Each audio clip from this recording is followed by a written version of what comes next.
My fiancée posted a photo sitting on her ex's lap with "Sometimes you miss the old days." I listed our engagement ring for sale online with the caption "Engagement off, ring for sale, make an offer." She realized what I'd done when her mom called screaming. Hey viewers, before we move on to the video, please make sure to subscribe to the channel and hit the like button if you want to see more stories like this. Thanks. The wedding was supposed to be in 3 months. September 15th. We'd already paid deposits on everything. The venue, the caterer, the photographer, the flowers. My mom was already planning her outfit. Lauren had been talking about the honeymoon to Bali for over a year. Then one photo changed everything. Before. My name is David. I'm 32. Lauren is 30. We've been together for 5 years, engaged for 1.5. I thought we were happy. I thought we were solid. She'd been acting a little distant over the past few months, but nothing alarming. More time on her phone, scrolling social media. Said she was reconnecting with old friends online. One of those friends was Marcus, her ex from college. They dated for 4 years, broke up about 7 years ago when they went to different graduate schools. At first, I didn't think much of it. People stay in touch with exes, right? It's normal in 2024. But then Marcus started showing up. At the coffee shop she went to on Saturday mornings, she'd mentioned he was there, getting his usual. At the gym she joined 2 months ago. At the happy hour her co-workers were having downtown. Always conveniently there. Always greeting her like they'd planned it. Sometimes she'd come home and casually mention that Marcus had been there too, like it was a funny coincidence. Except it stopped being a coincidence around week 3. I mentioned it once. We were getting ready for bed. Seems like you're running into Marcus a lot. She rolled her eyes. He's just a friend, David. Don't be that guy. I hate that you're threatened by him. I'm not threatened. I just think it's weird that he keeps showing up everywhere you go. He works near my gym. He goes to the same coffee place. We have mutual friends. It's called a small city. She had a point. But it didn't feel like coincidence. It felt planned. Did you text him to meet up? I asked. No. It's been random. Why are you interrogating me? I'm not. I'm just asking. It feels like you're asking. And I don't like it.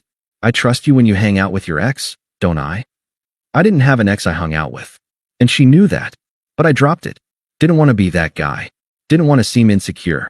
I trusted her. That was my mistake. The photo. It was Thursday night. Lauren said she was going out with the girls to a club downtown. I had no reason not to believe her. I stayed home, played video games, went to bed around 11 p.m. Around 1 a.m., I woke up to my phone buzzing. Notifications from Instagram.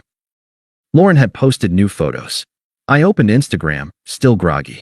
First photo, Lauren and her friends at the club, all dressed up, smiling at the camera. Normal. Second photo, the same group at a booth, dancing. Third photo, Lauren sitting on a man's lap. That man was Marcus. His arm was around her waist. They were both laughing. Her head was tilted back, carefree. They looked comfortable together. Intimate. The caption read, "Sometimes you miss the old days, smiling face with smiling eyes." I stared at it for a long time. Like if I stared long enough, it would change.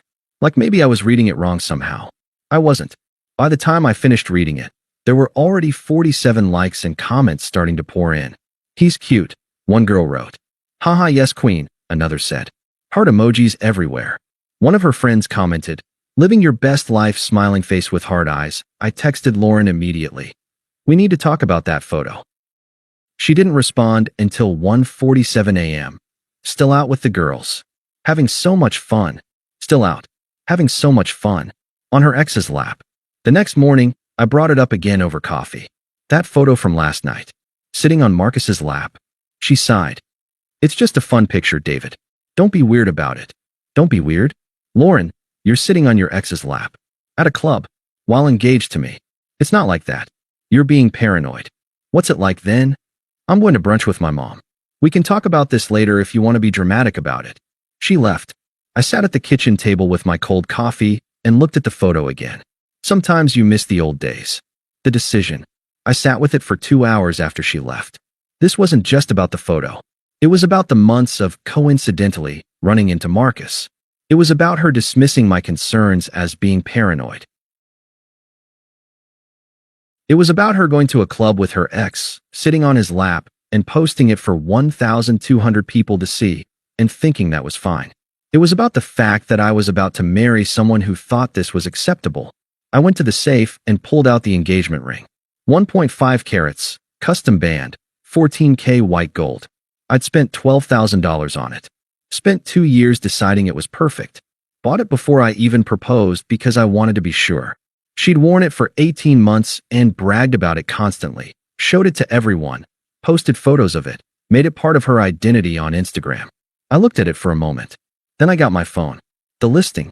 I opened Facebook Marketplace and created a new listing. Engagement ring. 14K white gold with 1.5 carat diamond. I took a professional photo of the ring on black velvet. It looked pristine. Beautiful. Expensive. I wrote the description. 14K white gold band with 1.5 carat round diamond solitaire. Excellent condition, barely worn. Comes with original appraisal and certificate of authenticity. Asking $9,500, below market value for quick sale. Then I wrote the title. Engagement off. Ring for sale.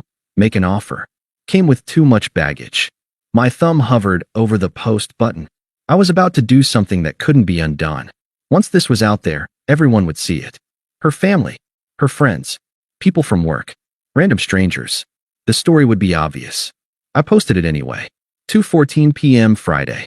I also posted it to my personal Facebook with the same caption. Shared with 1,200 friends. Within 5 minutes, I had messages asking about the ring. Genuine inquiries. One woman said her daughter was getting engaged and asked if it was still available. I told her I'd let her know by end of business. Then I waited. The call. Lauren didn't find out until 4:47 p.m. She didn't see it herself. Her mom called her. Not texted. Called. I know this because my phone rang about 10 minutes later, and it was Lauren, and she was screaming. "What the fuck are you doing?" "Selling a ring," I said calmly. "You can't just, that's my ring. You can't sell it without asking me." "Actually, I can. It's in my name, I paid for it, and technically the engagement hasn't been finalized yet, so the ring remains my property." "This is insane. Take down the post. Everyone is seeing this." "I know. That's the point. You're being cruel and vindictive. We can work through this." I took a breath. "Can we?" "Because from where I'm sitting, you were sitting on your ex's lap last night at a club telling the internet you missed the old days. That didn't seem like it needed working through." Long pause. "So that's what this is about. You're going to throw away our entire relationship because of one photo." "The photo is the last straw, Lauren. Not the first. You don't understand. It was just, I hung up." She called back 4 times in the next 10 minutes. I didn't answer. She texted, "Please. We need to talk. This is crazy." I didn't respond. The explosion. What happened next was actually faster than I expected. My phone rang. It was her dad, Robert. "David, what the hell is going on?" "Lauren's hysterical. Ask your daughter why she was sitting on Marcus's lap at a club last night, while telling the internet she misses the old days." Silence. "She what?" I sent him the photo. He went quiet. Long silence. Then, "Oh, that one word said everything. I found out about this online," he finally asked. "Yeah, same way everyone else did." Robert didn't say much after that. Just said he'd handle it and hung up. Apparently, he went straight to Lauren's mom, Patricia, and showed her everything. The photo, the marketplace listing, the Facebook post, my caption. I didn't hear the conversation directly, but I heard about it secondhand from my mom, who heard from Patricia's sister, who Lauren had called crying. Apparently, Patricia was furious. Not at me, at Lauren. "What were you doing sitting on your ex's lap?" I'm told Patricia said, "Mom, it was just a photo you posted publicly with a caption about missing old days, 2 months before your wedding." By that evening, the story had spread to her entire family. Aunts, uncles, cousins. Everyone knew about the ring listing. Everyone saw the photo. The news. One of my Facebook friends worked at the local news station. He called me around 6 p.m. Friday. "Dude, is this real? The ring thing?" "Yeah. This is insane. Can I run it as a story?" "Sure. Do you want to go on camera?" I thought about it. Part of me wanted to just let it die quietly, but another part of me knew it wouldn't die quietly anyway. Everyone was already talking about it. My mom had told half her friends. Lauren's family had told their friends. It was going to get out. "Yeah," I said. "I'll do it." The news reached out to Lauren for a comment. She refused. Had her mom refuse on her behalf. Said any further communication would go through her lawyer. The story ran Friday night at 10 p.m. Social media drama leads to called-off engagement, the headline read. They showed the Facebook posts, the marketplace listing, the photo with Marcus. They even got a screenshot of the comments. Random people from the internet offering advice or criticism. The news anchor actually laughed when she read my caption aloud. Engagement off. Ring for sale. Make an offer. Came with too much baggage. Well, the anchor said with a smirk, he certainly made his point. By Saturday morning, the story had been shared over 8,000 times. Local Twitter was talking about it. Reddit had picked it up. People were debating whether I was justified or cruel. I didn't read most of it. Saturday. I met the buyer, a woman named Susan who was buying the ring for her daughter's engagement, at a coffee shop downtown. We completed the transaction. She handed me $9,500 in cash. I handed her the ring in a velvet box. Thank you, she said. I hope your next relationship goes better. I smiled. I think it will. Surprisingly, I felt calm. Not angry anymore. Not even hurt. Just relieved. Like a weight had lifted. The aftermath. Lauren went into damage control mode. She tried calling me 23 times over the weekend. I didn't answer any of them. She texted, I'm sorry. I was stupid. The photo was innocent. Please don't do this. I didn't respond. She posted on Instagram. Some people twist stories for attention. The truth is between me and the people I love. I'm not responding to negativity. The comments were brutal. People screenshot the photo, the post, my caption. They asked questions. If it was innocent, why post it? Why sit on his lap? What does miss the old days mean exactly? She deleted the post after an hour. Then she tried to get my marketplace listing taken down, claiming harassment. Facebook removed it after 12 hours, but by then thousands of screenshots existed. The image was everywhere. Marcus, apparently panicking, commented on the news story, "This is crazy. I'm just a friend. Nothing inappropriate happened." He got ratioed immediately. "Then why was she on your lap?" Someone responded. "Why post that caption?" Another asked. "Nothing inappropriate, but she's engaged to someone else," a third pointed out. He deleted his comment and stopped following Lauren on social media. When she tried to reach out to him on Sunday, he didn't respond. The family fallout. Patricia, Lauren's mom, didn't forgive her quickly. She called me on Sunday to apologize. "I'm sorry, my daughter is an idiot. You did the right thing." "I appreciate that," I said. "But we both know this didn't start with one photo." "What do you mean?" I explained the months of conveniently bumping into Marcus. The late nights. The texts. The vague explanations. The way she dismissed my concerns. Patricia went quiet. "How long has this been going on?" she finally asked. I said, "I don't think anything physical happened. But emotionally? Months. At least." Patricia went back to Lauren and demanded answers. Apparently Lauren broke down and admitted she'd been confused about her feelings for Marcus. That she didn't mean to let it go that far. That she didn't even really want to cheat. She just wanted the excitement of the chase. Patricia called me back Monday morning. She's in therapy now, trying to figure out what she was thinking. "That's good," I said. I meant it. The wedding. The wedding was officially canceled Monday morning. My lawyer sent a letter to Lauren's lawyer about the deposits. We split the losses 50-50ths.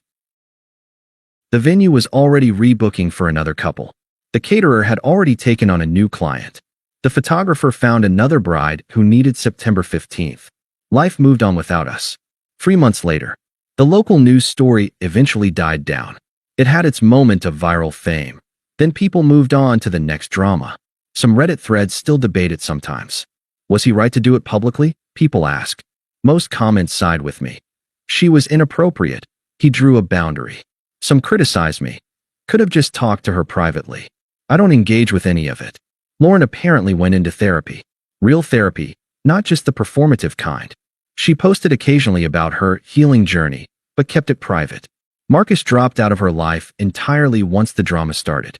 Turns out he was only interested in the thrill of the forbidden, not the reality of actually being with her. The ring is somewhere in someone else's jewelry box now, on someone's hand. Part of a different love story. I'm doing fine. Dating casually. Nothing serious yet, but I'm not rushing. My friends think I handled it perfectly. My parents are proud. Even some of Lauren's family admitted privately that I did the right thing. The reflection. People sometimes ask if I regret going public with it. If I should have just broken up with her quietly, privately, without humiliating her. Here's the thing. I wasn't trying to humiliate her. I was refusing to hide what happened. She chose to post a photo sitting on her ex's lap with a caption about missing old days. She made that public. She shared that with 1,200 people. I simply responded with the truth, that the engagement was off and the ring was for sale. Some people say I was cruel. Maybe I was. But I wasn't unkind. I didn't lie. I didn't exaggerate. I stated facts. And sometimes stating facts publicly is more powerful than suffering silently. She taught me that when she posted the photo. I just took the lesson further. Now, 6 months after the breakup, Lauren emailed me. Just once. Subject line, "I'm sorry." She apologized for the photo, for her behavior, for not respecting my concerns when I brought them up. She acknowledged that she was emotionally unfaithful. She said she'd been in therapy for months and understood now that she was seeking validation from Marcus because she was insecure about herself. She didn't ask for forgiveness. She just wanted me to know. I read it once. Appreciated it. Didn't respond. I was already moved on. The ring is gone. The wedding is canceled. The relationship is over. And I'm okay with that. Because I learned something important. Sometimes the most powerful response to betrayal isn't revenge or silence. It's simply the truth, told loudly enough that everyone can hear it. She posted her truth publicly. I just responded in kind. And that made all the difference. Thanks for watching. Make sure to subscribe to the channel and hit the like button. What do you think about this story? Share it in the comments.